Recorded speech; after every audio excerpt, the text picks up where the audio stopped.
Message important adressé à tous parents à travers le monde. Très chers parents, que la grâce et la paix de Dieu demeurent avec chacun d'entre nous au nom de Jésus. Merci, c'est venant. Très chers parents, oui, c'est un honneur, une grâce et un privilège d'être un parent avec tous les sacrifices qui vont avec. Que le Seigneur accorde la grâce et soutienne toute personne à cette mission parentale pour que cette mission, ces sacrifices-là puissent porter des fruits dignes de la gloire dans l'avenir, sur nos enfants bien entendu. Pour ce message, en fait, a pour objectif, a pour intention de galvaniser les parents dans ce qu'ils sont en train d'accomplir pour la réussite de leurs enfants, de leur petite famille, avec la grâce de Dieu, sans commettre d'erreurs. Parce qu'il y a beaucoup qui commettent des erreurs sans s'en rendre compte. C'est pourquoi ce message a aussi pour objectif d'attirer notre attention pour que nous ne soyons pas à l'origine de la souffrance et la destruction de ceux dont nous nous battons. Oui, parce que c'est bel et bien possible d'être à l'origine de la destruction, de l'échec même de ceux pour qu'on se sacrifie dans la vie, consciemment ou inconsciemment, ou alors sans s'en rendre même compte. C'est pourquoi j'aimerais attirer l'attention de tous parents, avec tout le respect que je vous dois, de prêter attention à ce bref message que c'est mis à cœur pour chaque parent à travers le monde. Amen. Très chers parents, il est important de savoir que devant Dieu, nous sommes les premiers responsables des enfants et de leur avenir. Et c'est nous, les parents, les premiers garants de la dignité que les enfants vont jouir dans la famille et dans la société. C'est à nous de garantir cela, par notre dignité et par notre façon de vivre de manière digne. Ah oui. Parce que quand le parent n'est pas digne et ne mène pas une vie digne, les enfants, s'ils ne sont pas dans le Seigneur, s'ils ne sont pas nos nouveaux en Jésus-Christ, ils risquent de subir ce regard méprisant par les autres à cause des forfaits des parents. En français facile, c'est pour dire que quand nous les parents, nous posons des actes, parce que le point c'est de se faire comprendre que quand nous posons certains actes, quand nous disons certaines choses, quand nous comportons d'une certaine manière, ça ne se limite pas seulement à nous, ça a un impact sur les enfants, un impact sur la manière que ces enfants seront traités dans la société, le regard même que les gens auront envers ces enfants à cause de nos actions, à cause de notre façon d'être, à cause de notre façon de vivre. Il faut qu'on fasse très attention. Parce que les actes que nous posons ne se limitent pas seulement à nous. Ces actes-là ont un impact sur la manière que nos enfants seront perçus dans la société, dans leur lieu de service, dans leurs travaux, dans les différents établissements scolaires, n'est-ce pas? Dans les différentes plateformes dans l'avenir, dans la société. Ça veut dire que quand un parent est malhonnête, quand un parent est malhonnête, menteur, infidèle, quelqu'un qui n'est pas digne, irresponsable, ça a un impact sur les enfants. Même si l'enfant n'est pas comme ça, mais les gens seront méfiants envers lui. On m'a dit, voilà encore notre petit malhonnête. Il est comme ça hypocrite, regarde comment ses parents sont. C'est ça le problème. C'est ça la tragédie aujourd'hui. Pourquoi construire quelque chose avec nos moyens et détruire cela par les comportements qui ne sont pas agréables? Et détruire ça avec la bouche parce que la mort et la vie sont au pouvoir de la langue. Très chers parents, faisons attention à ce que sont nos bouches et attention à ce que nous posons comme action. Parce que nos actions ont un impact sur la dignité même des enfants dans la société. Le regard que les gens auront envers eux. Parce que les enfants sont à notre image. Les enfants seront regardés à notre image, même s'ils sont différents de nous. Regardez un peu les enfants d'Adolf Hitler, qui avait causé la guerre, la Deuxième Guerre mondiale. Qui a causé la mort de plus de centaines de millions de personnes. Et toutes ces personnes, imaginez un peu qu'un parent est un malhonnête, par exemple. Est-ce qu'il connaît l'impact que sa malhonnêteté peut créer dans sa propre maison, dans la société, dans sa famille? Mais ces enfants sont regardés comme les petits malhonnêtes, même s'ils ne le sont pas. Ils sont regardés comme les malhonnêtes, petits malhonnêtes. Regarde celui-ci. Ta maman est bavarde comme ça. Parce qu'elle est toujours là, wow, wow, wow, wow. Ça veut dire que sa fille aussi est comme ça. Même si sa fille n'est pas comme ça, c'est comme ça que les parents font souffrir les enfants, petits ou grands, dans la société, à cause des actes qu'ils ont posés. Ce n'est pas bon. Il faut changer un temps. Ah oui, et ce n'est pas bon. Très chers parents, nos actes ne restent pas sans conséquence. Si on ne se répand pas à temps. Il y a plusieurs parents ici qui doivent demander pardon à leurs enfants. Pas parce qu'ils n'ont pas rationné, pas parce qu'ils n'ont pas donné les moyens, mais c'est parce que, à cause de leurs attitudes, à cause de leurs paroles, ils ont affiché des choses qui ont complètement grillé l'image des enfants de la société. Ils sont perçus comme des petits sorciers, comme des petits, je ne sais pas trop, parents. Il ne suffit pas de se mettre parents, mais la responsabilité de ça, le jugement de ça aussi compte. Faisons très attention. Amen. Très chers parents, il n'est pas bon d'utiliser les enfants, n'est-ce pas, comme un moyen pour régler les comptes entre mari et femme. C'est de la pure méchanceté, la pire espèce. Comment pouvons-nous donner naissance aux enfants innocents? Et maintenant, parce qu'on est pas avec la femme, la mère, les enfants deviennent un terrain de jeu, deviennent maintenant l'instrument de guerre. Je vais faire souffrir les enfants. Les enfants, ils ne veulent pas rationner, ils ne veulent rien donner. Pourquoi? Parce qu'on fait mal à la mère, qui est la femme. Vous voyez maintenant comment les hommes sont méchants. Pourquoi faire subir les enfants? Parce que tu as tes problèmes avec la femme. Toi, tu utilises les enfants. Ça, c'est être méchant. Si toi-même te fais ça, ça allait te plaire? Non, c'est pas bon. Les enfants ne sont pas des marionnettes. Je ne veux pas inscrire les enfants dans l'école. J'ai abandonné les enfants. Regardez jusqu'où l'ego, l'orgueil, la méchanceté des hommes peuvent aller. Regardez jusqu'où l'orgueil peut aller. Regardez. Ah, c'est très indigne ça. Aïe, aïe, aïe, aïe, aïe, aïe. Instrumentaliser les enfants, les punir parce que la femme ne me plaît pas, parce que la femme me manque de respect. Je vais punir les enfants devant Dieu. Aïe, aïe, aïe, attention.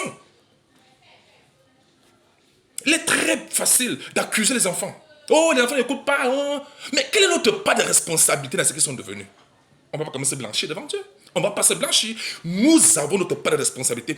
Peut-être même, d'une manière ou d'une autre, c'est nous qui avons provoqué cela, injustement, sans le savoir. Inconsciemment même.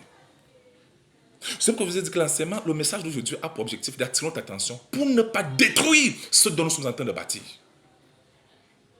Sans le savoir. Très chers parents. L'argent, il est bien bon de chercher l'argent pour nourrir les enfants. Plusieurs parents se concentrent à nourrir les enfants, à mettre les moyens en jeu, les envoyer à l'école, les soigner. Ils s'occupent bien de leur corps. Mais ton enfant n'est pas seulement fait de corps. Il est aussi fait d'esprit, d'âme. Il a aussi un cœur. Est-ce que nous encadrons aussi les esprits de nos enfants? Est-ce que nous encadrons aussi leurs âmes? Est-ce que nous encadrons aussi leur cœur? Après avoir pris soin des enfants dans le corps, avons-nous aussi pris soin de leur cœur? Avons-nous aussi assuré l'encadrement des cœurs, l'encadrement des âmes, l'encadrement des esprits? Tu me diras, mais comment ça? Voici ce qu'il faut pour encadrer l'âme et l'esprit de ton enfant. La parole de Dieu. Il faut Dieu. Donc l'argent ne suffit pas. Il faut Dieu et sa parole.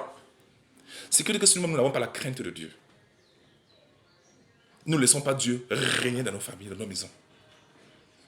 Mais nous voulons tout faire par nous-mêmes. Si l'Éternel bâtit une maison, ceux qui bâtissent travaillent en vain. Somme 127 au verset 1.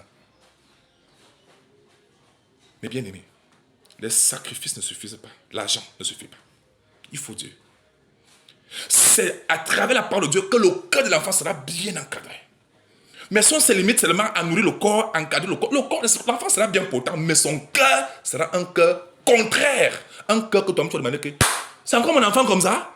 Oui, parce que tu t'es seulement limité à encadrer le corps de l'enfant, mais tu ne t'es pas soucié de son cœur. Tu ne t'es pas soucié de son esprit. Tu ne t'es pas soucié de son âme. Regarde ce qu'il est devenu aujourd'hui.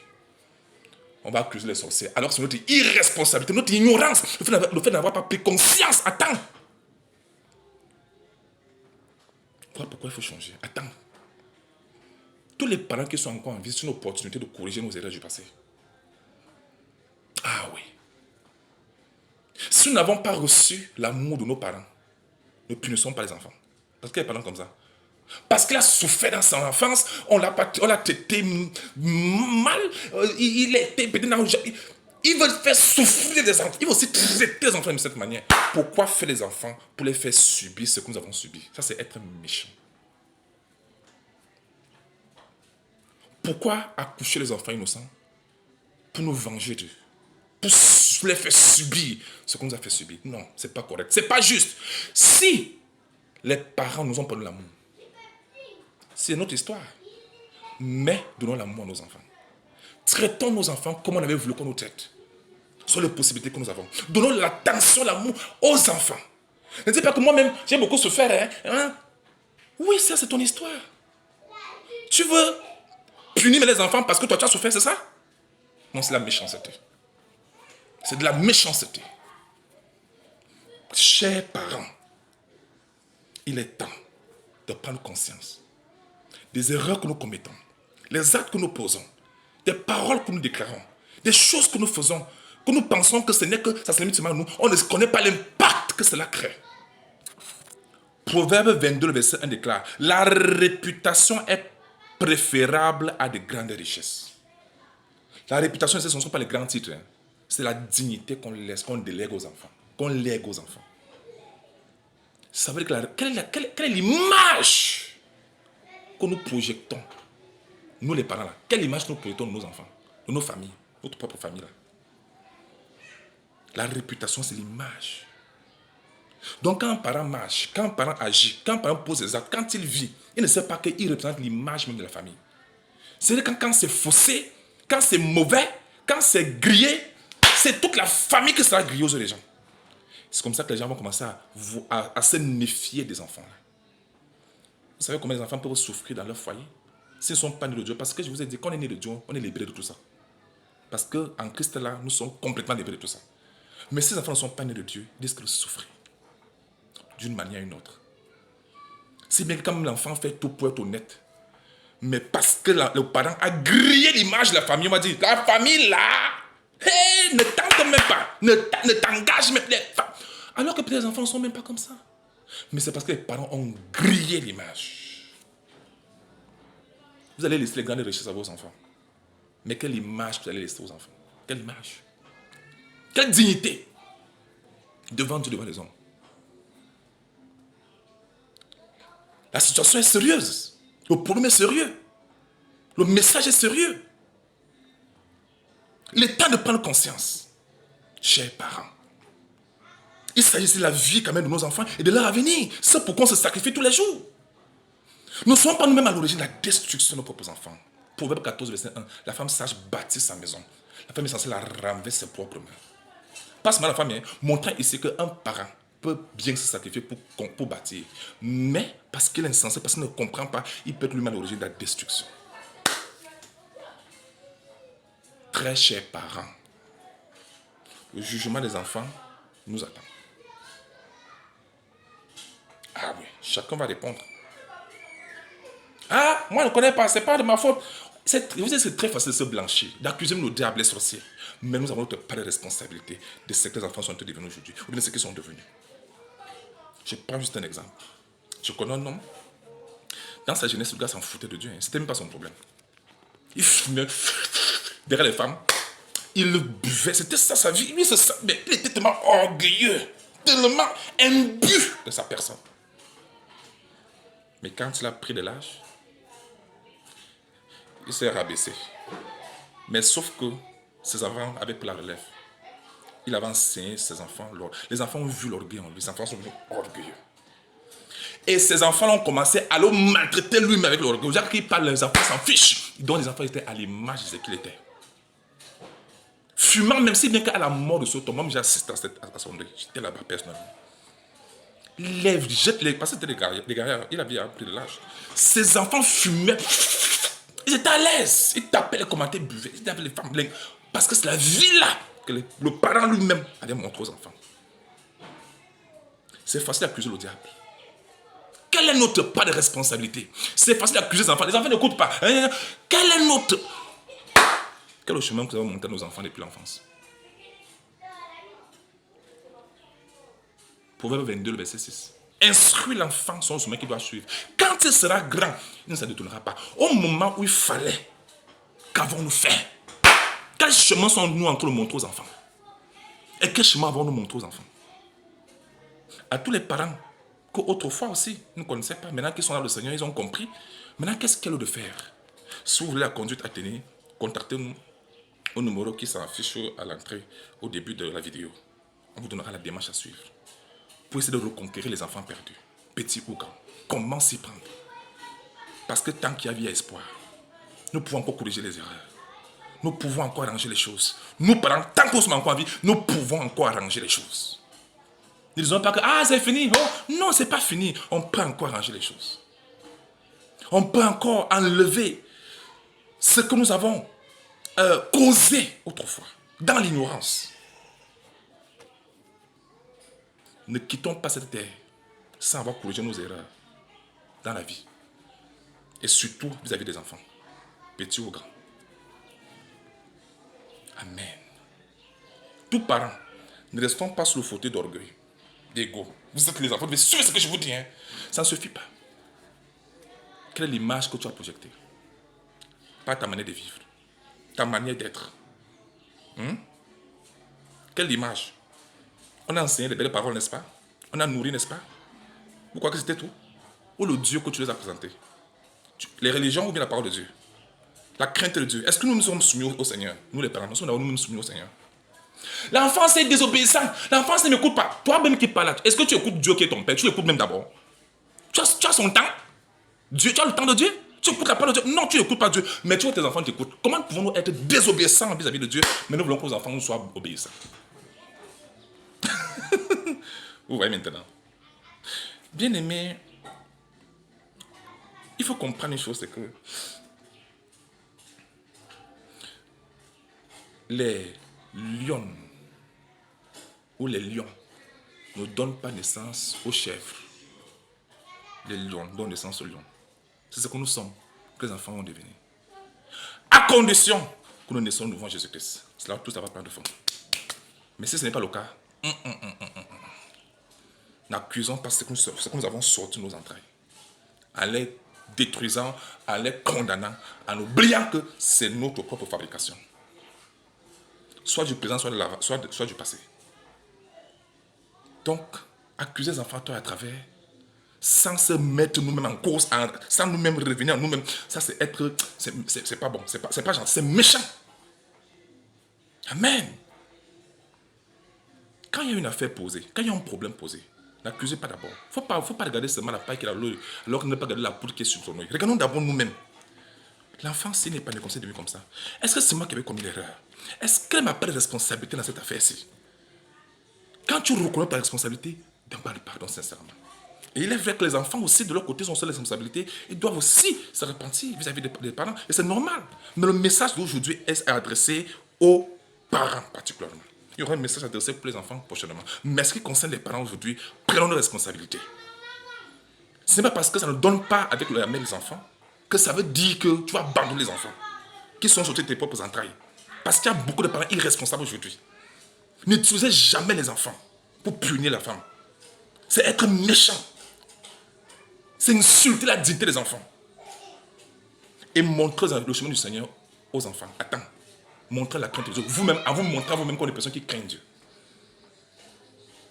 Parce que si nous ne menons pas une vie digne, et si nous ne sommes pas dignes, nous aurons gâté l'image, la réputation de notre propre famille.